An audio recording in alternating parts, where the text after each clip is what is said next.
حتمی رائے، غیر حتمی رائے. غیر حتمی رائے میں وہ ایک احتیاطی پہلو بتاتا ہے. میں نے پوچھا یہ تھا آپ سے، ہم کہاں سے کہاں چلے گئے، کہ اب آپ سے اگر میں سوال کروں کہ چہرہ کھولنے میں احتیاط ہے یا چہرہ بند کرنے میں احتیاط ہے؟ بند کرنے میں احتیاط ہے نا، کہ آپ کا چہرہ کسی کو نظر نہ آئے، یہ زیادہ بہتر ہے. لہٰذا وہ کہہ دے گا جی احتیاط واجب ہے کہ چہرہ چھپاؤ، جیسے آقا خوئی نے کیا. درست. ایک حتمی رائے، ایک غیر حتمی رائے کو ہم کہتے ہیں فتویٰ، غیر حتمی رائے کو کہتے ہیں احتیاط. فتوے میں چاہے مشکل ہو، چاہے آسان ہو، چاہے سمجھ میں آئے، چاہے سمجھ میں نہ آئے، چاہے حلق سے اترے، چاہے حلق سے نہ اترے، کسی بھی حالت میں آپ کے پاس کوئی دوسرا آپشن نہیں ہے، اسی پر عمل کرنا ہے بلا غیر. دوسری کوئی آپ کے پاس دروازہ نہیں کھلا، اسی پر آپ کو عمل کرنا ہے.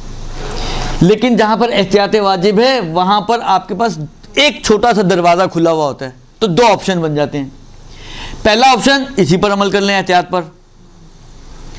دوسرا آپشن اگر آپ اس احتیاط پر عمل نہیں کرنا چاہتے تو ان کے بعد والا، جس کو ہم کہتے ہیں فل عالم، عالم پہلے نمبر والا، فل عالم یعنی اس کے بعد والا. درست. تو ان کے بعد والا جو مجتہد ہے اس کا نظریہ دیکھیں. اگر اس نے فتویٰ دیا ہے اور آسانی والا فتویٰ دیا ہے تو آپ اس مسئلے میں تقلید چینج نہیں کریں گے. آپ تقلید آغا سیستانی کی ہے، لیکن رجوع کر سکتے ہیں اس مسئلے میں آپ آغا ایکس کی طرف، کہ جو آپ کو ایک سہولت دے رہے ہیں. مثلا فرض کریں آغا خوئی کہتے تھے جی احتیاط واجب ہے کہ چہرہ چھپاؤ. اب کسی بھی وجہ سے کوئی خاتون جو آغا خوئی کی مقلدہ ہوں وہ چہرہ نہیں چھپانا چاہتی، وہ ڈھونڈ رہے ہیں کہ کوئی سہولت مل جائے. تو اس کا طریقہ ہے کہ آپ ان کے بعد جس کو آپ فل عالم سمجھتے ہوں، مثلا آغا ایکس، اگر آغا ایکس یہ کہتے ہیں کہ آپ چہرہ کھول سکتی ہیں یعنی چھپانا واجب نہیں ہے، تو پھر یہ خاتون آغا خوئی کی مقلدہ ہوتے ہوئے اس پرٹیکولر مسئلے میں آغا ایکس کی طرف رجوع کرے گی اور ان کی طرف رجوع کر کے اپنا چہرہ کھول سکتی ہے. اچھا، اب رجوع کے لیے کون سا وظیفہ پڑھنا ہے، کون سی دعا پڑھنی ہے، کون سا کوئی نماز پڑھ کے رجوع کرنا ہوتا ہے، کیا کرنا ہوتا ہے؟ کچھ نہیں کرنا ہوتا. رجوع کا مطلب ہے کہ آپ کا ارادہ ہو کہ، یعنی کوئی اگر آپ سے پوچھے کہ بھئی آپ آغا خوئی کی مقلدہ ہیں، آپ کا چہرہ کیسے کھلا ہے، آپ کہیں یار احتیاط واجب تھی، میں نے ان کی بات مانی ہے. وہ یہ آپ کو پتہ ہونا چاہیے، اسی کو کہتے ہیں رجوع کرنا، کہ آپ کو یہ پتہ ہونا چاہیے کہ آپ نے اس مسئلے میں چہرہ کھولا. اگر آپ سے پوچھا، آپ کہا یار بس میں نے تو ایسے ہی کھول لیا، تو اس کا مطلب ہے رجوع وجوع کی کوئی آپ کی نیت نہیں تھی، آپ نے غلط کام کیا. ممکن ہے گنہگار بھی ہوں آپ اس لیے کہ آپ نے اپنی ذمہ داری پہ عمل نہیں کیا. لیکن اگر آپ نے پھٹ کر کے جواب دے دیا کہ بھئی میں نے اس لیے کہ آغا سیستانی اجازت دیتے ہیں، میں ان کی مقلدہ تو تھی لیکن احتیاط واجب کی وجہ سے میں نے رجوع کر لیا، اس کا مطلب یہ کہ یعنی آپ کو پتہ ہونا چاہیے کہ آپ نے عمل کس کے کہنے پہ کیا ہے. بھئی یہ پتہ ہونا اسی کا نام ہے رجوع. رجوع کے لیے کوئی نیت نہیں کرنی کہ کھڑے ہو کے 5 منٹ آپ سوچ رہے ہیں کہ میں اب رجوع کرتی ہوں آغا زنجانی کی طرف، آغا فلانی کی طرف، قربتاً الی اللہ. ایسی کوئی کہانی لمبی چوڑی نہیں ہے، کوئی نیت نہیں. آپ کو میں نے کہا نا کہ یہ پتہ ہونا چاہیے کہ آپ نے یہ کام جو نہیں کرنا چاہیے تھا کیوں کیا. اگر آپ کہیں اپنی مرضی سے کیا تو اس کا مطلب ہے رجوع نہیں تھا، پھر آپ قیامت کے ڈنڈوں کے لیے تیار ہو جائیں. اور اگر آپ کہیں کہ آغا مثلا آغا سیستانی کی وجہ سے کیا کیونکہ وہ اجازت دیتے ہیں اور آغا خوئی کی احتیاط تھی، تو اس کا مطلب ہے پھر آپ ڈنڈوں سے بچ گئی ہیں. یہ احتیاط واجب ہے، یہ آپ کو کئی جگہ پر توضیح المسائل میں ملے گی. ایک اس کی چھوٹی بہن ہوتی ہے احتیاط مستحب. درست. جہاں پر احتیاط واجب، اچھا احتیاط واجب یا احتیاط لازم پریکٹیکلی ایک ہی چیزیں ہیں. ٹیکنیکلی تھوڑا سا فرق ہے لیکن پریکٹیکلی ایک ہی چیزیں ہیں، کہ آپ جہاں پر احتیاط لازم لکھا ہے وہاں پہ بھی آپ رجوع کر سکتے ہیں، جہاں پہ احتیاط واجب لکھا ہے وہاں پہ بھی رجوع کر سکتے ہیں. ایک احتیاط مستحب. احتیاط مستحب فتوے کے ساتھ ہوتی ہے ہمیشہ، اور فتوے میں نے کیا بتایا آپ کو، ابھی بتایا. ہاں، فتوے میں آپ کہیں اور نہیں جا سکتے. جہاں پر بھی احتیاط مستحب ہے آپ میکسیمم یہ کر سکتے ہیں کہ احتیاط مستحب والا حصہ چھوڑ دیں اور اس سے پہلے والے مسئلے پر عمل کریں. مثلا مثال دوں آپ کو، مثلا فرض کریں کوئی فقیہ یوں کہے کہ کپڑا قلیل پانی سے کسی بھی نجاست میں ایک دفعہ میں پاک ہو جاتا ہے، اگرچہ احتیاط مستحب یہ ہے، یا اگرچہ احتیاط یہ ہے کہ 3 دفعہ دھویا جائے۔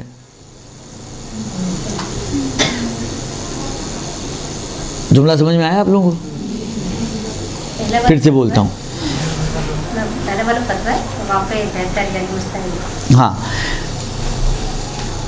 کپڑا اگر کسی بھی نجاست سے نجس ہوا ہو، قلیل پانی سے ایک مرتبہ دھونے سے پاک ہو جاتا ہے، اگرچہ احتیاط یا احتیاط مستحب یہ ہے کہ 3 مرتبہ دھویا جائے۔ تو اس کا مطلب ہے کہ ایک دفعہ دھونے سے پاک ہو جاتا ہے، یہ تو بتا دیا نا اس نے۔ یا اس پر عمل کر لیں، اور بہتری کرنا چاہتے ہیں تو اس کے بعد والے پہ بھی عمل کر لیں، اس کے بعد والے کو کریں عمل یا چھوڑ دیں، یہ آپشن ہے۔ لیکن یہاں سے سوئچ کر کے کسی اور کی طرف چل جائیں، وہ کوئی آپشن نہیں ہے احتیاط مستحب میں۔ سمجھ آئی بات؟ احتیاط مستحب میں یہ جو احتیاط مستحب والا حصہ ہے اس کو کر لیں یا اس کو چھوڑ دیں، یہ آپشن تو ہے، ٹھیک ہے؟ یعنی 3 دفعہ دھونے کو کر لیں، یعنی 3 مرتبہ دھو لیں، یا چھوڑ دیں، 3 دفعہ نہ دھوئیں بلکہ ایک ہی دفعہ دھوئیں جو پہلے کا ہے۔ یہ تو کر سکتے ہیں اس احتیاط مستحب میں، کرنے نہ کرنے کا اختیار ہے، لیکن کہیں اور سوئچ کر کے جانے کا کوئی آپشن نہیں ہوتا احتیاط مستحب میں، ٹھیک ہے جی؟ یہ 3 چیزیں ہو گئی۔ بعض جگہ پر مجتہد محل اشکال ہے، تعمل ہے، یہ لفظ بھی استعمال کرتا ہے۔ اس کا بھی مسئلہ وہی ہے جو احتیاط واجب، دیکھیں احتیاط واجب میں فتویٰ نہیں ہوتا، جو میں نے کہا نا فتوے کے اگینسٹ ہے، وہ جہاں پہ فتویٰ نہ دینا چاہے یا نہ دے یا نہ پہنچ پائے وہاں پر وہ احتیاط واجب لگاتا ہے۔ تو احتیاط واجب میں ہمیشہ فتویٰ نہیں ہوگا، احتیاط مستحب میں فتوے کے ساتھ احتیاط ہوتی ہے، وہ بغیر فتوے کے احتیاط ہے، یہ فتوے کے ساتھ احتیاط ہے، ٹھیک ہے؟ اب جہاں پہ بھی اشکال، تعمل، محل اشکال، محل تعمل، اس قسم کے الفاظ آئیں، اب آپ کو یہ دیکھنا ہوگا کہ فتوے کے ساتھ ہیں یا فتوے کے بغیر ہیں۔ اگر فتوے کے بغیر ہیں تو وہ احتیاط واجب کی طرح ہیں، اگر فتوے کے ساتھ ہیں تو وہ احتیاط مستحب کی طرح ہیں۔ محل اشکال، محل تعمل، خالی تعمل، خالی اشکال، یہ دونوں، یہ 4 چیزیں کبھی احتیاط واجب کی طرح ہو جاتی ہیں جب بغیر فتوے کے ہوں، کہ عبارت میں فتویٰ موجود نہ ہو، صرف جو بھی بات کہی گئی ہے وہ احتیاط کی بنا پر یا تعمل اور اشکال کر کے کہی گئی ہے، اور کبھی یہ احتیاط مستحب کی طرح بن جاتے ہیں جب فتوے کے بعد یا فتوے سے پہلے ان کو لگایا جائے لیکن درمیان میں کہیں فتویٰ بھی ہو۔ دیکھیں یہ پہلے آگے پیچھے ہو سکتے ہیں، مثلا وہی احتیاط والا مسئلہ جو بھی کہا تھا، احتیاط 1 مرتبہ پاک ہو جاتا ہے، اگرچہ احتیاط یہ ہے کہ 3 مرتبہ، یوں بھی کہہ سکتا ہے مجتہد، یوں بھی کہہ سکتا ہے قلیل پانی میں کپڑے کو احتیاط یہ ہے کہ 3 مرتبہ پاک کیا جائے، اگرچہ ایک دفعہ دھونے سے بھی پاک ہو جاتا ہے، تو فتویٰ بعد میں آ گیا، احتیاط پہلے آ گئی۔ پچھلے جب بیان کیا تھا تو اس میں احتیاط پہلے تھی، فتویٰ پہلے تھا، احتیاط بعد میں تھی۔ تو یہ فتویٰ بس ڈھونڈنے ہے کہ نہیں ہے، فتوے کے ساتھ احتیاط، محل تعمل، محل اشکال، خالی تعمل، خالی اشکال، یہ الفاظ ہوں تو وہ احتیاط مستحب، فتوے کے بغیر ہوں تو وہ احتیاط واجب۔ سمجھ میں آ گئی بات؟ چوتھی چیز، کہیں آپ دیکھیں گے مجتہد کہتا ہے اظہر یہ ہے، قوی یا اقوی یہ ہے، بعید نہیں ہے کہ ایسا ہو، ٹھیک ہے؟ مثلا اسی عبارت میں اگر جو کپڑے والی تھی، بعید نہیں ہے کہ کپڑا قلیل پانی میں ایک دفعہ دھونے سے پاک ہو جاتا ہے، اگرچہ احتیاط 3 دفعہ دھونے میں ہے، یہ بعید نہیں ہے، نہیں فتویٰ، بس فتوے کے ساتھ احتیاط آ گئی نا، تو کون سی ہو گئی احتیاط؟ احتیاط مستحب ہو گئی۔ تو بعید نہیں ہے بھی فتویٰ ہوتا ہے، اظہر یہ ہے بھی فتویٰ ہوتا ہے، قوی یا اقوی یہ ہے یہ بھی فتویٰ ہوتا ہے، یہ سب فتوے کو انڈیکیٹ کرتے ہیں۔ سمجھ آ گئی بات؟ اب ایک سوال ممکن ہے شاید آپ لوگوں کے ذہنوں میں آئے یا نہ آئے، تو میں ڈال دیتا ہوں، چلیں، وہ یہ کہ اگر یہ سارے فتوے ہیں تو اتنی ورائٹی کا سفرہ تو نہیں بچھا ہوا کہ طرح طرح کے کھانے پڑے ہوئے ہوں، تو سب اگر کیا کہتے ہیں فتوے ہیں تو اتنی ورائٹی میں تعبیرات کیوں کرتے ہیں؟ مشکل کیا ان کو؟ سیدھی طرح فتوے کے طور پہ بس ایک جملہ لکھ دیں نہ ابعد کی ضرورت ہے، نہ بعید کی ضرورت ہے، نہ اظہر کی، نہ یہ صحیح ہے، بات آپ کی کسی حد تک صحیح ہو سکتی ہے، لیکن یہ اصل میں اہل علم کے لیے ہوتی ہیں اصطلاحات. یعنی اگر ایک نارمل مثلا آغا سیستانی لکھ دیں ایک دفعہ کپڑا دھونے سے پاک ہو جاتا ہے، تو آپ کو جو اہل علم ہوتے ہیں ان کو اس عبارت سے کچھ اندازہ نہیں ہوگا کہ یہ مسئلہ اختلافی ہے یا اختلافی نہیں ہے. لیکن جب یہ الفاظ ہوتے ہیں نا اقوا، قوی، اظہر، ابعاد وغیرہ، یہ انڈیکیٹ کرتے ہیں کہ یہ مسئلہ اختلافی مسئلہ ہے، تو اس میں گنجائش ہے کہ چینچاں کی جا سکتی ہے، چونچاں کی جا سکتی ہے. تو تحقیقات محققین کے لیے ایک دروازہ کھل جاتا ہے تحقیقات کے لیے. تو یہ اصل میں ان کے لیے ہوتی ہیں. مختلف دلیلیں ہیں. اقوا یہ ہے، یعنی کیا مطلب ہے کہ دوسری طرف کی بھی بات قوی ہے، لیکن میری نظر میں زیادہ مضبوط اس کی بات ہے. دونوں روایتیں ہیں، سند کے حساب سے دونوں صحیح ہیں، لیکن میرے حساب سے زیادہ قوی یہ ہے. تو وہ اس قسم کے اشارے ان تعبیرات کے اندر ہوتے ہیں جن کا ہمیں کوئی ایز اے مقلد ہمارے لیے کوئی بینیفٹ نہیں ہوتا.